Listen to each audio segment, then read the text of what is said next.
Test 4. You will hear a number of different recordings, and you will have to answer questions on what you hear. There will be time for you to read the instructions and questions, and you will have a chance to check your work.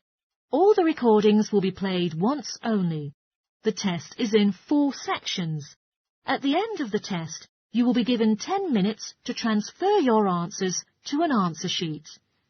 Now turn to Section 1. Section 1. You will hear 2 students called Harry and Andrea in conversation talking about ways to handle the boys' personal stuff. First, you have some time to look at questions 1 to 5.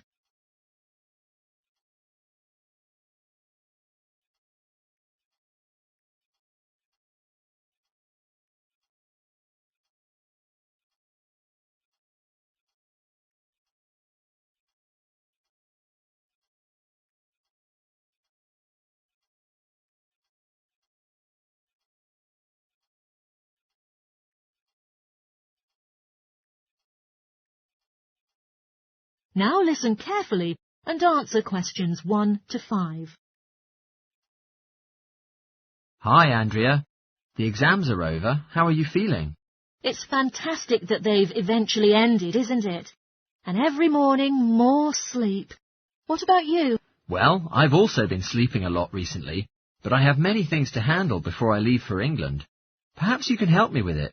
I've got too much stuff that I'm unlikely to take back with me, but I have no idea how to deal with it. Well, what kind of stuff is it? And do you prefer selling it or just giving it away? It depends. Basically everything I have. The printer, the fridge, and other cooking stuff that I bought from the former renter. But my sleeping bag may be helpful on some occasions. But the newcomers have already brought what they need, so they won't be interested in what I have. And giving them away will cost me too much. I'm not sure how to sell it. Also, I've got some clothes and books.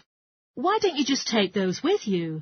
The books weigh a lot, so it will easily surpass the airline's baggage allowance, and that will be another huge expense. And my suitcase can't hold the amount of clothes I have. Unbelievable how much stuff I've got during my time living here. Anyway, those summer clothes I have here in Australia won't be very useful in England.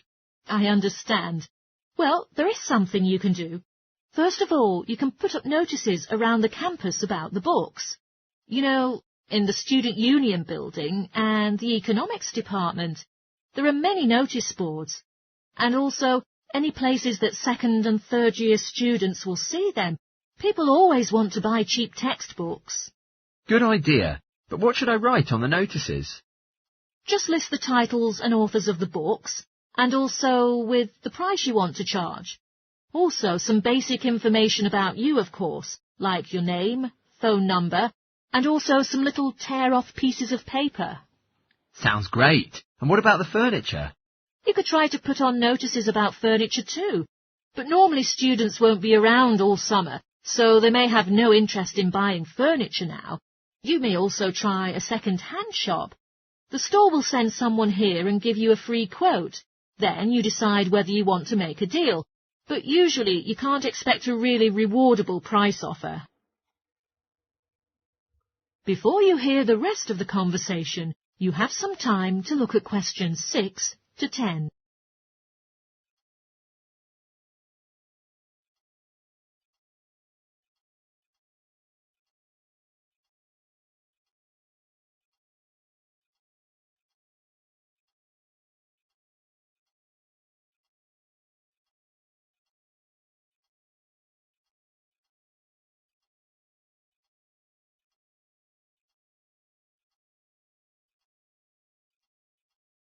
Now listen and answer questions 6 to 10. You can also choose to post an advertisement in the Trading Post. Have you heard about that paper?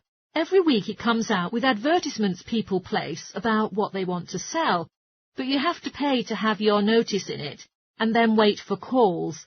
Give as much information as possible, and if anyone is interested about your stuff, invite them to come by and check. But making a deal is always difficult. I haven't heard about the Post before, but I should read it now, and I'll put the advertisement about the fridge, the microwave and the furniture on. but I'm not sure whether kitchen stuff is also a good idea. Well, you can donate the kitchen stuff to a charity shop or just sell it, like the Salvation Army or St. Vincent de Paul. But maybe you can call a second-hand shop and it can give you a quote first. Sure, I'll do that. Wait for the evaluation result and see whether I should sell them or just give them away. But how about my clothes? I still don't know what to do. A charity shop will take them too, so long as the clothes are in good condition. And although you don't get paid for them, you know someone who really needs the help will benefit from your clothes. That's very true. I'll put the expensive stuff, like the furniture, on advertisements, and donate the clothes and kitchen things. Come on, let's go and buy a trading post and we can write the offer together. Well, in fact, I'm interested in buying your microwave as well as fridge, depending on your offer, of course. OK, let's see how good you are at bargaining. That is the end of section 1. You now have half a minute to check your answers.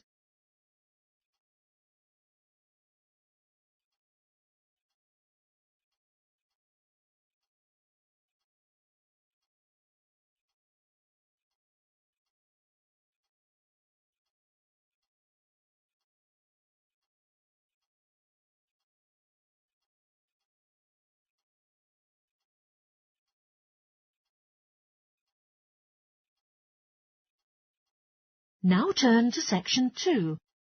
Section 2. You will hear a guidance counsellor talking to a group of students. First, you have some time to look at questions 11 to 14.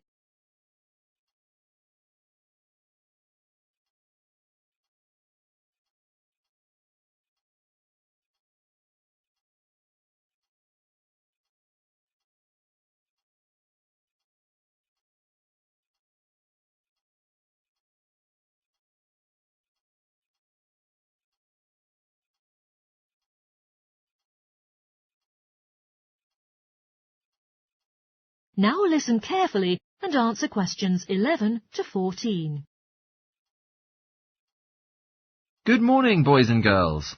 I'm Stephen, working as the counselling administrator at the college's counselling administration. Today I would like to talk with you about the counselling team of the school and the services you can be offered. There are now 3 professional counsellors in our team here at St Court. They are Louise Bagshaw, Tony Denby and Naomi Flynn. Each of them holds regular one-on-one sessions with students, but you cannot start counselling with them until you make an appointment with Naomi Flynn first. Naomi is an expert in meeting freshmen and delivers a preliminary session in which she will tell you what you can expect from counselling. Also, she will ask you a few simple questions related to what you would like to discuss. For those who are feeling a bit worried about the counselling steps, this can indeed be helpful. Naomi is also the best choice for students who can only communicate with a counsellor beyond office hours. She's not in the office on Mondays, but she will start working on Wednesday mornings and works late on Thursday evenings. So, before your first class or after your last class on those days, you can see her. Louise is in our drop-in centre office a whole day. If you want to ask some counsellors for help without a prior appointment, she'll be the optimal choice. But do notice that if you choose this service, Louise will either see you herself or send you to the next available counsellor. If you want to see a certain counsellor each time when you visit, an appointment in advance is strongly recommended. Online or at reception during office hours are booking forms now available. Tony is our latest joined member of the counselling team.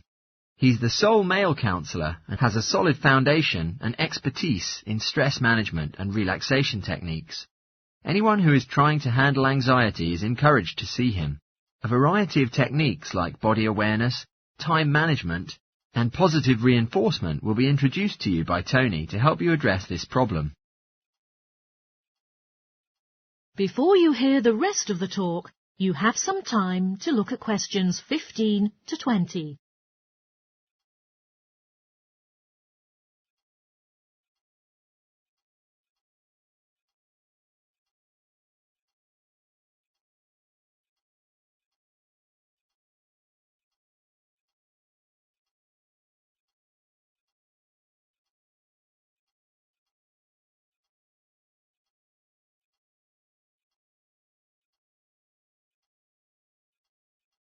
Now listen and answer questions 15 to 20. Each term, there will be some small team workshops operated by the counselling team, which last for 2 hours and are all free to the enrolled students. The first workshop we offer is adjusting. For some people, college education is found to be a big shock. It tends to be simple to get lost after the structured learning surroundings of school.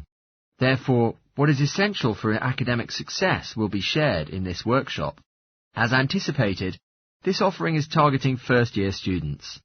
Getting organised is the service that the second workshop offers, where we are active to motivate you to break off the habit of putting things off. We'll try to help you get the most out of your time and find out the optimal balance between academic and recreational activities. In this workshop, we're catering to a broader crowd, ranging from undergraduates to postgraduates. The next one is a communication workshop. If you've come from overseas, the way people interact here might be quite different to what you're used to. This workshop will recommend some ways of handling many situations to foreign students. For example, they might find themselves struggling on how to talk with teachers and other staff. It will also cover all aspects of multicultural communication. International students will learn a lot from this class, so we particularly encourage you to come along. But I have to say that occasionally local students can find it helpful as well. Everyone is welcome. The workshop called Anxiety will be available later on in the year, and it will target something you might be familiar with. That is the nerves and the anxiety brought by the coming exams. Lots of students experience their entire academic careers like this, but surely there is a way to solve problems. Come to the Anxiety Workshop and you can learn several ways to relax and the proper way to breathe, as well as meditation and other methods to keep calm. This workshop is designed for everyone who is going to take exams. The last workshop we have is the Motivation Workshop. The theme for this workshop is how to stay on target and be motivated during long-run projects. This workshop is only available for research students. Less advanced students already have some workshops dealing with their needs. Well, that's it. Thanks for listening. If you'd like to learn more information about our services, do visit us at Counselling Service. That is the end of section 2. You now have half a minute to check your answers.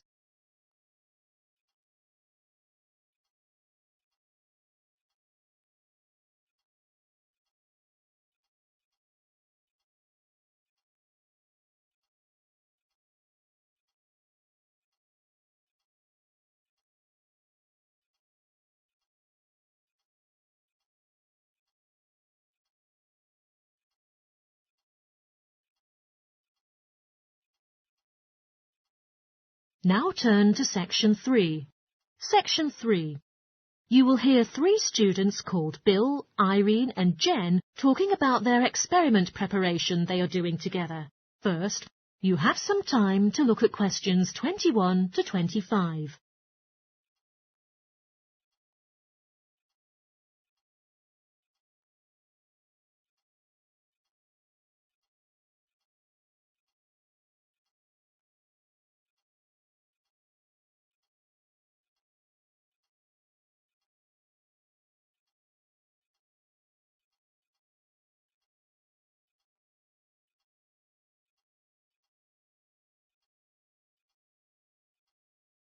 Now listen carefully and answer questions 21 to 25.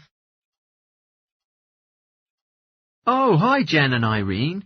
You two are heading to class, aren't you? Hey Bill, yes, we are just walking there now. It's a little bit early now though. We still would like to make some preparations for our apparatus for the experiment practice. How about walking with us? Come on.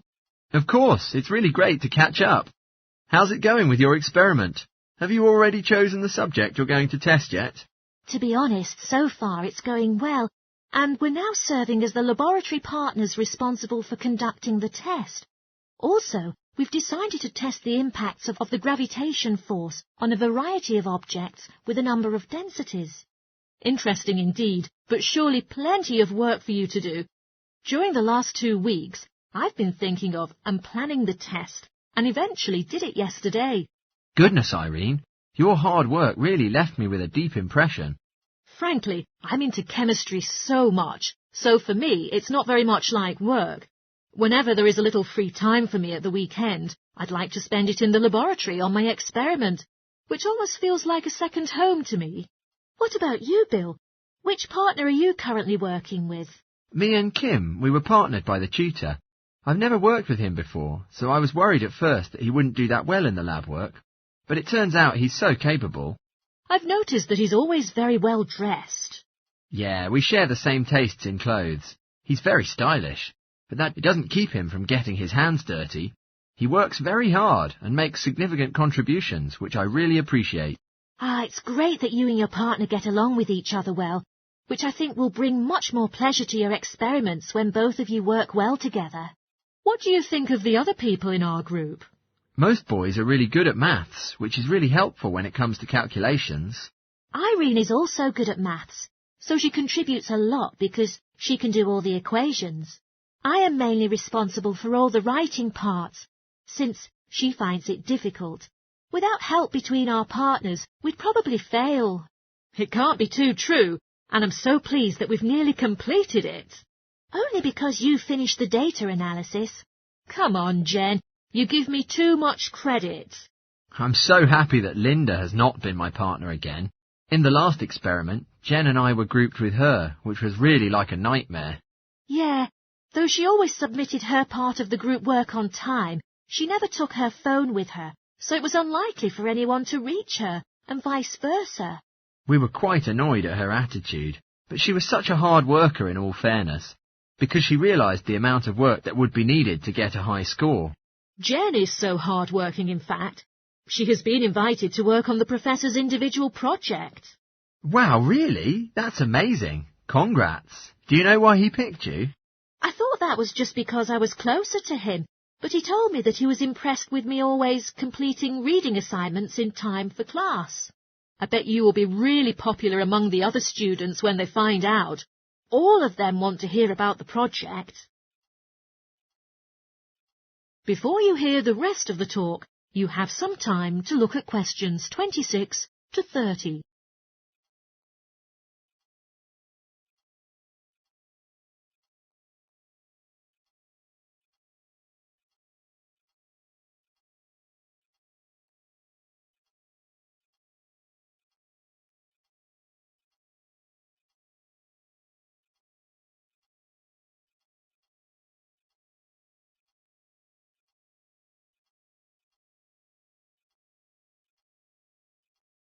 Now listen and answer questions 26 to 30.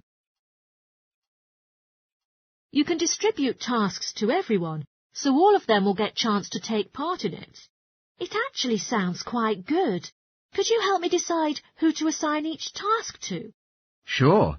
Now, let's see. Well, Irene finds writing difficult, but that might be a good opportunity for her to practice it by reviewing the bibliography. Bibliography?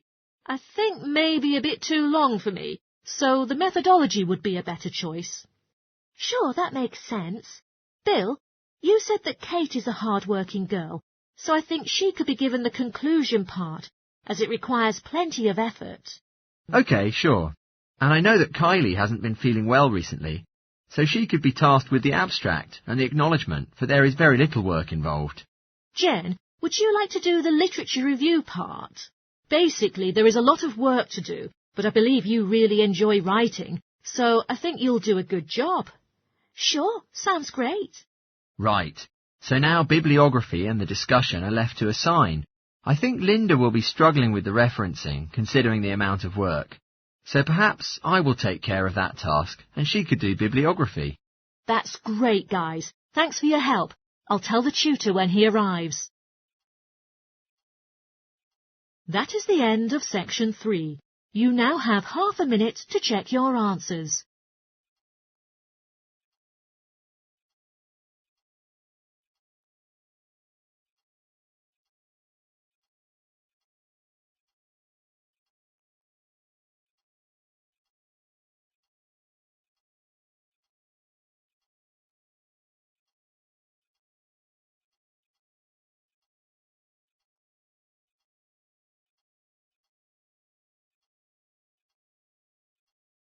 Now turn to section 4. Section 4. You will hear a psychology student delivering a presentation about the research she is currently conducting on expertise in creative writing. First, you have some time to look at questions 31 to 40.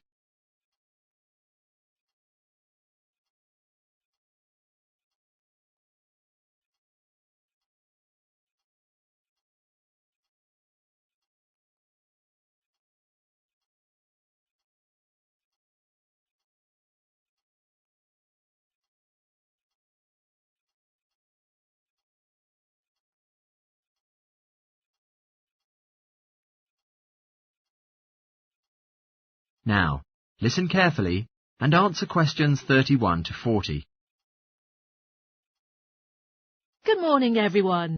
I would like to present the summary of work I've done now on my research project, looking into expertise in creative writing.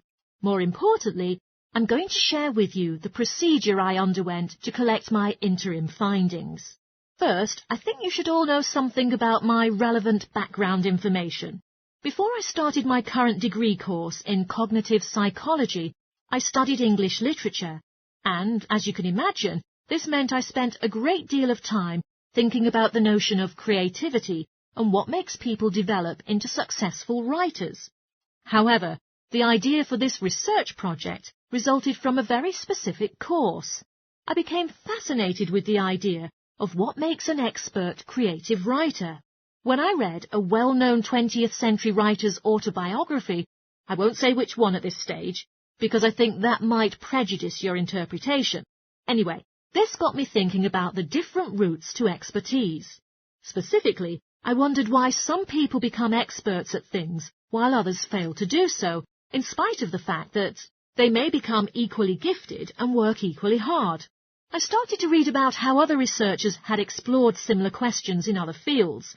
I began to see a pattern that those studies which involved lab research were too controlled for my purpose, and I decided to avoid reading them.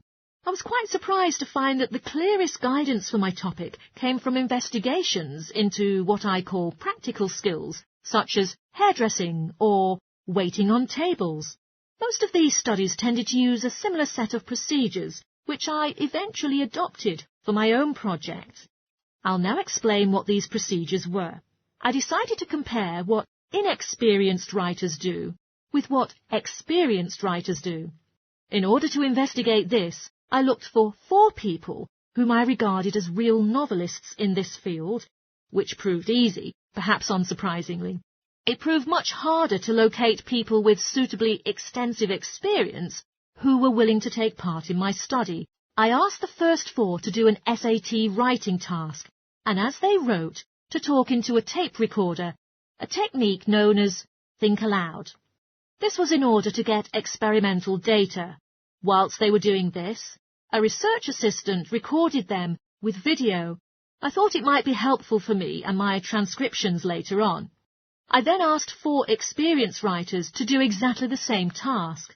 After this, I made a comparison between the 2 sets of data, and this helped me to produce a framework for analysis. In particular, I identified 5 major stages which all creative writing seemed to go through when generating the genre text.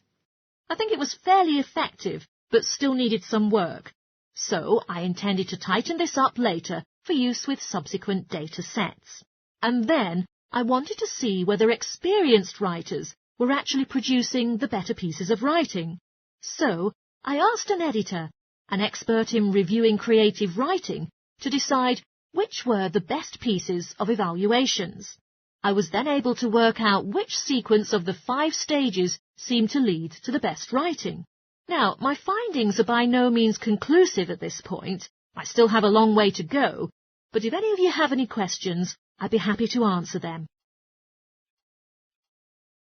That is the end of section 4. You now have half a minute to check your answers.